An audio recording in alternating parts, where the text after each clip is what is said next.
मनुष्य जीवन में सत्संग की दरिया में तुम स्नान करोगे, सत्संग का बोध तुम प्राप्त करोगे, तब तुम हंस होगे और वे ही मनुष्य रूपी हंस ही मुक्ति का अधिकारी होगा।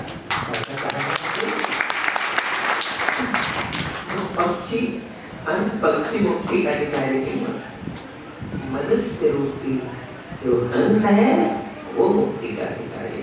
ये ज्ञान साहब ये उपदेश दिया।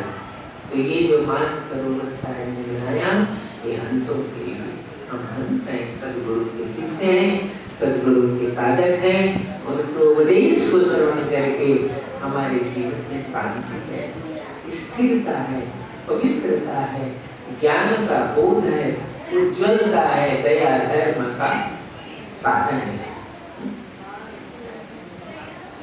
तो इस भाव से आप सब यहाँ आए और सबके लिए बहुत बहुत शुभकामना आशीर्वाद। आप सब फिर से ऐसा अवसर मिले, अभी तो जेठ पूनम का अवसर आने वाला है, साहब की प्रकट तिथि 26, 27, 28 जून का भी आप सबको निमंत्रण इस समय निकाल कर जेठ पूनम में भी आप पधारना। बोलो सद्गुरु कबीर साहिब।